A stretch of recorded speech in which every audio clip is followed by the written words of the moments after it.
The Galactic Council Chamber was the largest building ever created by intelligent life. It floated in the empty space between three dying stars, built from materials that had no name in any human language. The walls stretched so far that clouds formed near the ceiling.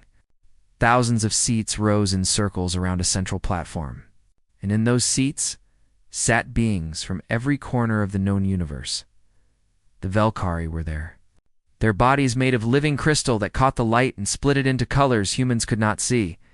They were old, so old that they remembered when Earth was nothing but hot rock and poison gas.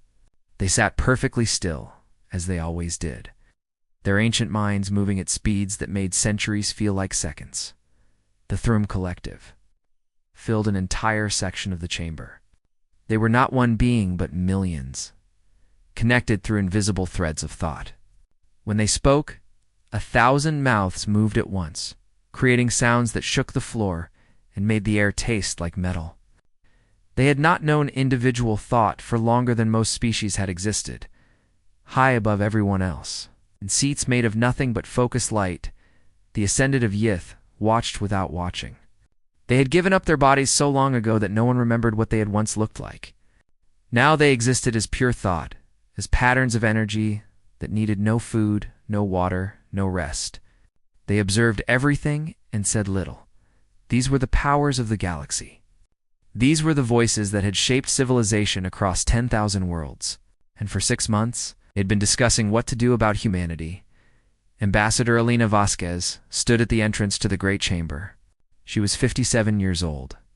Her hair had more gray than black now, and small lines marked the corners of her eyes. She wore a simple, dark suit with no decorations, no medals, no symbols of rank except for a small earth pin on her collar. Behind her stood four aides, all of them silent, all of them carrying nothing but small computer tablets. The doors before them were 300 meters tall. They had been built for species that made humans look like insects. When they opened, the sound was like thunder rolling across an endless plain. Alina walked forward. Her boots made small clicking sounds against the floor. Those tiny sounds echoed through the massive space like whispers in a cathedral. Every eye, every sensor, every form of perception in the chamber turned to watch her. She had listened to the debates for 6 months. She had heard the Valkyrie call humans dangerous and unpredictable. She had heard the Thrum suggest that humanity should be isolated for their own protection. She had heard the Ascendant of Yith question whether humans even qualified as intelligent life, or were simply clever animals that had stumbled upon technology by accident. The speaking crystal waited on the central platform. It was an ancient thing, older than most of the species present. Whoever held it had the right to speak without interruption. It was the most sacred law of the Council, enforced for 12,000 years without exception. Elena climbed the steps to the platform. The crystal pulsed with soft blue light as she approached. When she picked it up, she felt its weight in her hand, felt the warmth of it against her palm. Millions of beings had held this crystal before her, kings and queens and presidents of worlds, commanders of fleets that spanned galaxies. Minds so vast they could think thoughts that would take human scientists centuries to understand. Now it belonged to her, for the next 15 minutes at least. Every voice in the galaxy would stay silent while humanity finally spoke. She did not speak. Immediately, the seconds stretched out. 10 seconds? 20? 30. The silence grew uncomfortable. The Thrum began to hum quietly among themselves, confused by the delay. The Valkyrie crystals flickered with what might have been impatience. Even the Ascendant of Yith seemed to focus more intensely. Curious about this strange human behavior, Elena used the time to look around the chamber. She met the gaze of the Valkyrie delegate, an ancient being named Crystalline Voice of Morning. She looked at the Thrum Collective, at the thousands of identical faces all watching her with the same expression.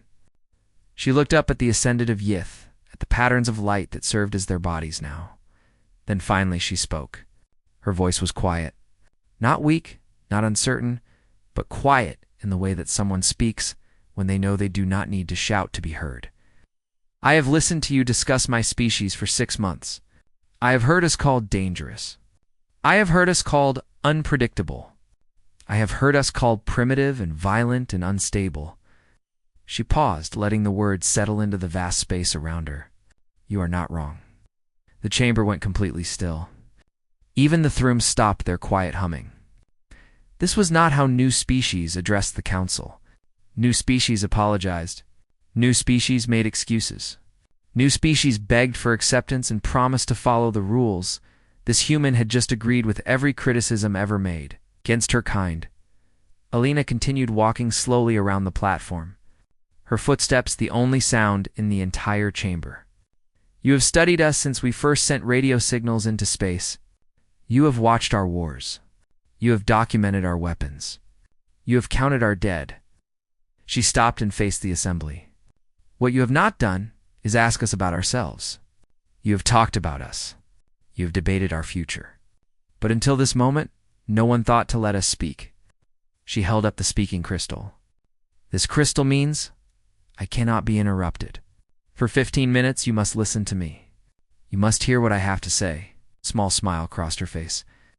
And something in that smile made several delegates feel a strange chill they could not explain.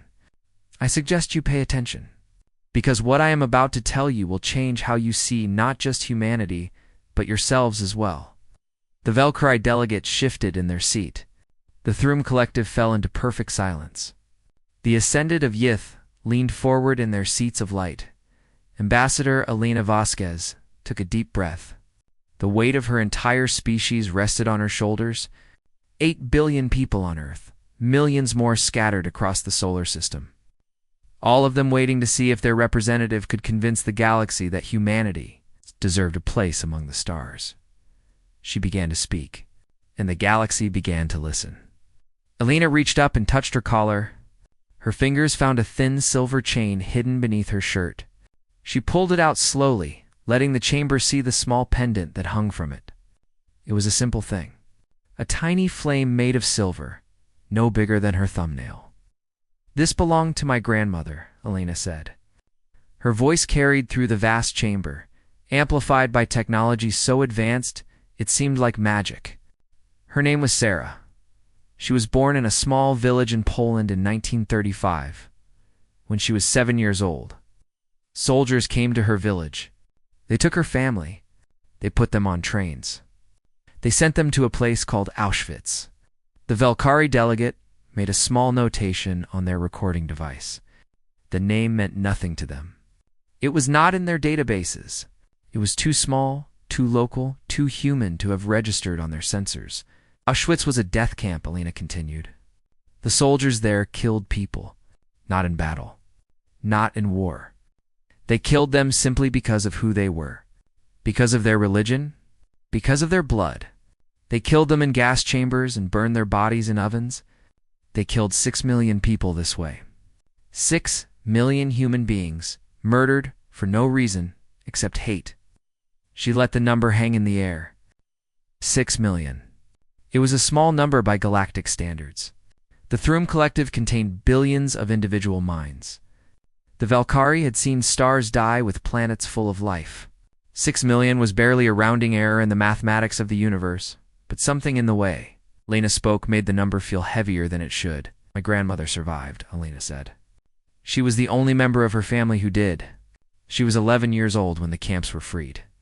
11 years old, alone in the world, with nothing but memories of horror and the small flame pendant her mother had hidden in her shoe. Alina tucked the pendant back under her shirt. We call this event the Holocaust. It happened less than 100 years ago. Less than a single lifetime. Some of the survivors still live today. Some of the people who did the killing still live today. She looked directly at the Velcari delegate. This is not ancient history to us. This is something we remember. Velcari's crystal form flickered. They had achieved space travel 60 million years ago. To them, 100 years was nothing. A heartbeat. A single breath in the life of a species. The idea that a civilization could still be processing trauma from such a recent event was deeply strange to them. But the Holocaust was not our worst moment, Alina said. The chamber somehow grew even more quiet. When we were developing global communication, when we were learning to connect every human on Earth through technology, We used that connection to coordinate the killing of 800,000 people in 100 days. She began to walk again, circling the platform slowly. This happened in a country called Rwanda. The killers did not use gas chambers or advanced weapons. They used farming tools, machetes, clubs. They killed their neighbors, their friends, their family members who had married the wrong person. Her voice remained steady, almost conversational, as if she was discussing the weather. 800,000 people. 100 days. That is more than 5,000 people every single hour. The Thrum Collective hummed in low confusion. They could not understand how a species could turn on itself so completely. In the collective, every mind was connected. Conflict was impossible. The very idea of killing a neighbor was like trying to imagine cutting off your own hand. You want to know what makes humanity dangerous? Alina asked. She stopped walking and faced the ascendant of Yith, the beings of pure thought who floated above everyone else. We created the most powerful weapons in our history and immediately used them on our own cities. Twice, she pulled up a holographic display. Images appeared in the air around her. A massive cloud shaped like a mushroom rising above a ruined city. Buildings turned to shadows burned into stone. People reduced to ash in a fraction of a second. These are called nuclear weapons. They release the energy locked inside atoms themselves. A single bomb can destroy an entire city. We developed them during a war, and we used them on cities filled with civilians, women, children, elderly people who had nothing to do with the fighting. Elena's voice hardened slightly. We are the only species in this chamber who has ever detonated atomic fire on our own population centers. Not once, but twice. The images faded. Alina stood alone on the platform, a small human figure surrounded by beings who had lived for millions of years, who had crossed galaxies, who had achieved things humans could barely imagine. You have studied our history, she said. You have cataloged our wars. There are thousands of them. Large wars, small wars, over land and resources and religion and pride. Wars that lasted for centuries and wars that lasted for hours. You have documented our atrocities, our cruelties, our endless capacity for violence against each other. She nodded slowly. And you are afraid? You look at us and you see a species that has spent its entire existence fighting itself. A species that invented new ways to kill almost as fast as we invented new ways to live. A species that carries darkness inside itself, like a second heart. Alina spread her hands wide. You are right to be afraid. Everything you fear about us is true. We are capable of terrible things. We have done terrible things. We'll probably do terrible things again. The chamber waited. Every being present expected her to make excuses now, to explain why these things had happened, to promise that humanity had changed, had evolved, had moved past its violent nature. But Alina just smiled, that small, strange smile again. What you have not yet understood, she said quietly, is that our capacity for darkness is not our weakness. It is the source of our greatest strength. And until you understand that, you will never understand humanity at all. The silence in the chamber had become something solid. It pressed against the walls and filled the empty spaces between the thousands of delegates. No one moved, no one whispered. Even the Thrum Collective, with their millions of connected minds, had fallen into perfect stillness. Alina let the silence hold for a moment longer. Then she spoke again, and her voice had changed. There was an edge to it now, something sharp and bright like sunlight reflecting off a blade. You have studied what we have done to each other, she said. You have made lists of our crimes and calculated the number of our dead. But you have missed something important, something that changes everything. She took a step forward, moving closer to the assembly. You have not studied what we do after? She pulled up another holographic display. This time the images were different. Buildings rising from rubble. People shaking hands across tables covered with documents. Children playing in schoolyards built on ground that had once been battlefields. After the Holocaust, we did not try to forget, did not hide what had happened or pretend it was not real. Alina gestured at the images floating around her. We built museums. We collected stories from survivors. We made sure that every child would learn about what had happened, so that they would never let it happen again. The images shifted. Men and women in suits, signing papers. Flags from dozens of countries hanging in a great hall. We created new laws. International laws that made genocide a crime against all of humanity, not just against the victims. We built organizations dedicated to preventing such horror from ever happening again. We hunted the people who had done these things across the entire planet, not for revenge, not to hurt them, but because we believed that justice mattered, that evil must answer for itself. Elena's voice rose slightly. We made 3 words into a sacred promise. Never again. Not just a hope, not just a wish. A promise that we carved into stone and wrote into law and taught to every generation that came after. The Valkyrie delegates' crystal form pulsed with a color that might have indicated surprise. They'd assumed humanity was too young, too violent, too primitive to understand concepts like justice and prevention. The idea that humans had created systems specifically designed to stop themselves from repeating their worst behaviors was deeply unexpected. In Rwanda, Elena continued, pulling up new images. A courtroom filled with people. Men and women sitting side by side, some crying, some speaking quietly. After 800,000 people died in 100 days, the survivors did something that most species would consider impossible. They chose to forgive. She paused to let that word sink in. Forgive. It was a simple word, but in this context it carried the weight of mountains. They created something called truth and reconciliation. Killers and survivors sat in the same rooms. They spoke to each other. The killers confessed what they had done. The survivors listened. And then, slowly, carefully, painfully, they chose to rebuild together. Lena shook her head slowly. Not because they forgot what had happened. Never because they forgot. But because they understood that the only way forward was through forgiveness, not revenge. The Throom Collective hummed softly. This concept was alien to them in a way that went beyond species differences. In the collective, there was no individual to forgive or be forgiven. There was only the whole, moving as one. The idea of choosing to forgive someone who had killed your family was something they could not truly understand. And the atomic bombs, Elena said. The mushroom clouds appeared again in the holographic display, but this time they were followed by different images. Laboratories, scientists shaking hands, documents covered with signatures and official stamps. We created weapons that could end our entire species. And then we spent the next 80 years figuring out how to not use them. We built agencies to control atomic energy.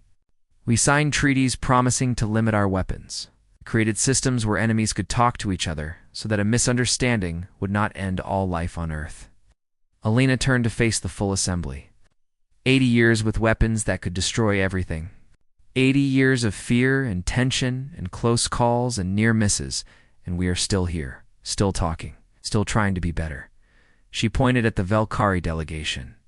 Your species achieved greatness by removing aggression from your genetic code. You cut out the parts of yourself that caused conflict. She turned to the Throom. Your species achieved peace by merging into one consciousness. You eliminated the individual so that individuals could no longer fight. She looked up at the Ascendant of Yith. Your species escaped violence by abandoning physical form entirely. It became thought itself, so that no physical body could hurt or be hurt.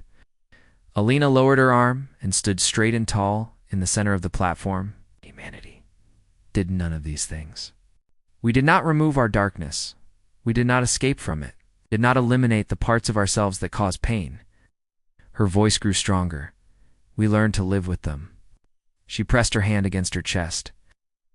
Every human being carries inside them the capacity for terrible evil. Every single one of us. There is no genetic modification that makes us safe. There is no hive mind that controls our thoughts. There is no escape from the flesh that lets us avoid the temptations of violence. Allies. Her eyes swept across the chamber. We face our darkness every single day, every single moment, and every single time we choose. Choose whether to give in or to resist, whether to hate or to love, whether to destroy or to build. Elena's voice dropped to almost a whisper, but somehow it still filled the vast chamber. And most of us, most of the time, choose good. Not because we have to, not because we are programmed to, because we decide to. That is what makes humanity strong. We choose our own nature every day with full knowledge of what we could become if we stopped trying. She smiled, and this time the smile was warm, almost gentle. You think our darkness makes us weak. You are wrong. Our darkness is the fire that forges us. It is the weight that makes us strong. It is the enemy we face inside ourselves, and by facing it, we become more than we would ever be without it. The chamber had changed. Alina could feel it in the way the delegates held themselves and the quality of the silence that surrounded her. When she had begun speaking, the silence had been the polite attention of superiors listening to an inferior. Now it was something else. Now it was the silence of beings who had begun to realize they might have made a mistake. Alina decided to push harder. You want to quarantine us, she said, her voice carrying an edge that made several delegates shift uncomfortably in their seats. You want to limit our expansion, control our technology, guide our development along paths you consider safe? She laughed, and the sound echoed through the vast space like breaking glass. Do you know what we call that kind of thinking on Earth? She did not wait for anyone to respond. We call it the logic of tyrants. Every dictator in our history has used the same arguments. These people are dangerous. These people are lesser. These people cannot be trusted to make their own choices. They must be controlled for their own good and for the good of everyone else. Alina pointed directly at the Velkari delegation. The ancient crystal being flickered with surprise at being addressed so directly. The Velkari achieved spaceflight 60 million years ago. 60 million years of traveling between stars. And in all that time, you have expanded to exactly 47 star systems. She tilted her head. 47. In 60 million years, the Velkari delegate pulsed with a color that might have been offense. But Alina continued before they could formulate a response. You removed aggression from your species. You engineered peace into your very genes. And in doing so, you removed something else. You removed ambition. You removed curiosity. You removed the drive to push beyond your limits, to reach for things you cannot quite grasp, to risk everything for the chance to discover something new. Lena spread her arms wide. Humanity has been a spacefaring species for less than a century. In that time, we have colonized our moon, established permanent settlements on Mars, and built stations throughout our solar system. We have sent probes to the edges of our star's influence. We have reached farther, faster than any species in the history of this council. She turned to face the Thrum collective. Thousands of identical faces watched her with thousands of identical expressions. The Thrum achieved perfect unity through biological connection. Every mind linked to every other mind. No conflict because no individual. No disagreement because no separate thoughts. Alina walked toward their section of the chamber. When was the last time a Thrum created something alone? When was the last time one of you had a thought that no other Thrum had ever had? The collective hummed in confusion. The question did not make sense to them. Individual creation was not a concept they understood. Everything was created by the whole.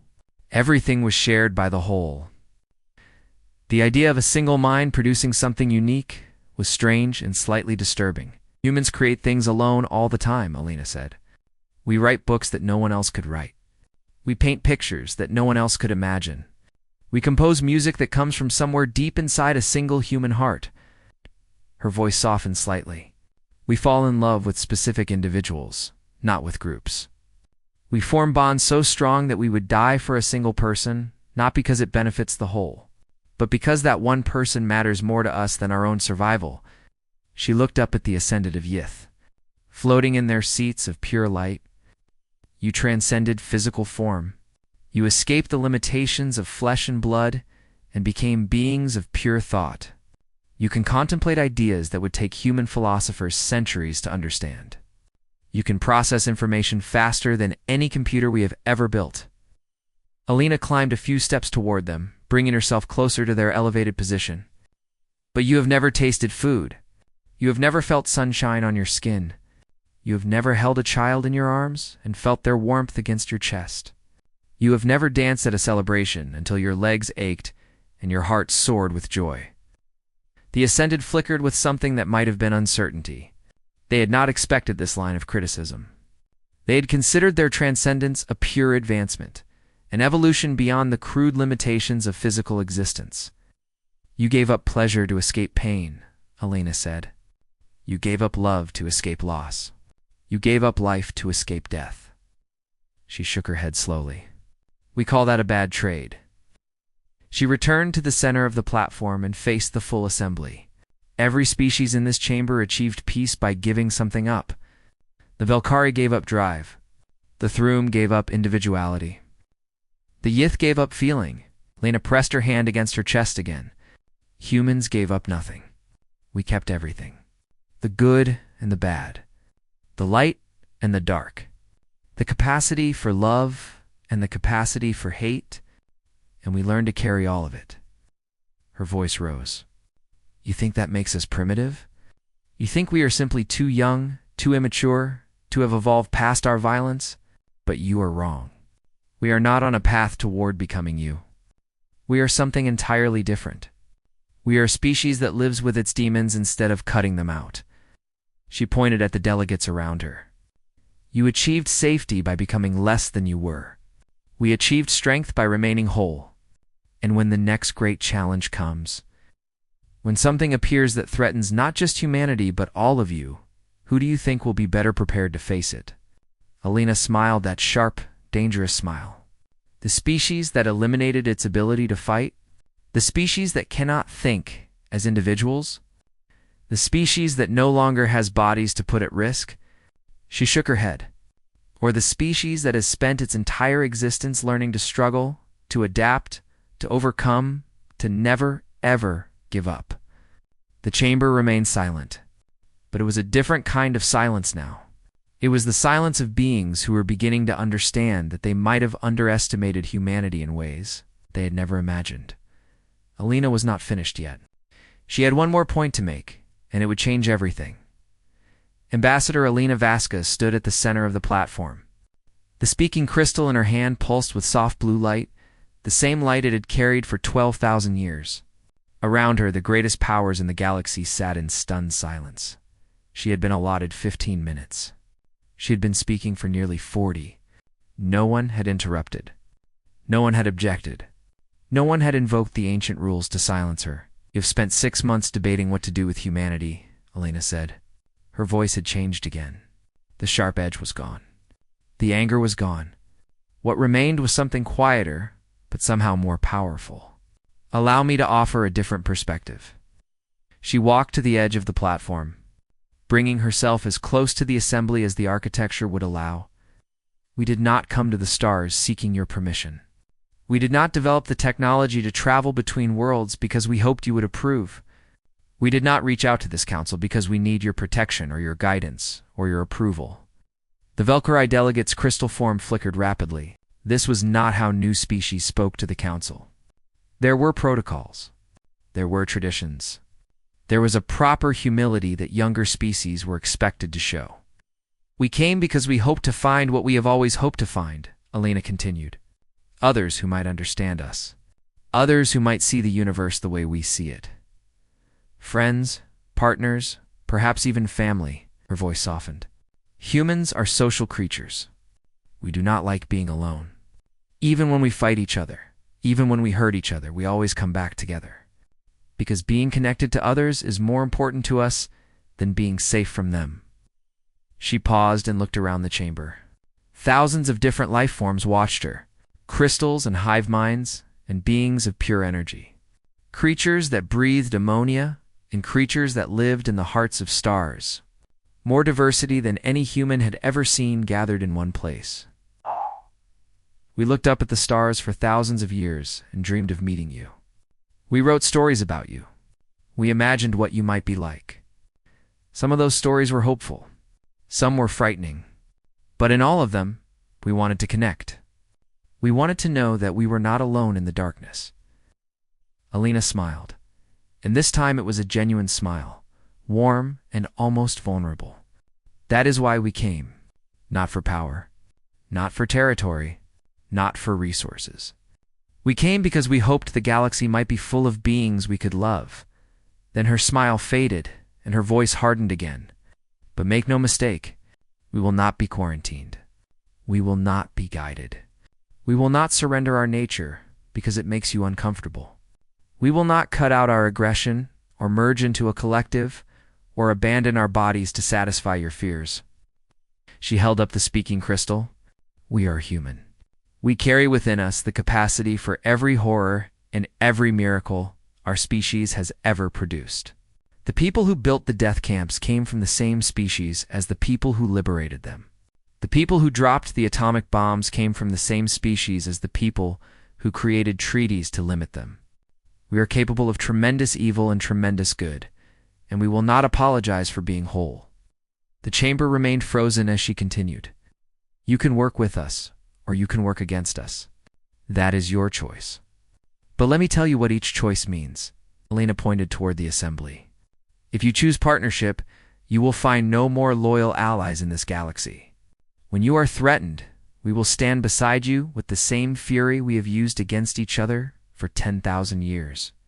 When you face problems you cannot solve, we will throw ourselves at those problems until we break through or break ourselves trying. Her voice rose. We will bring you innovation because we have never stopped trying to be more than we are.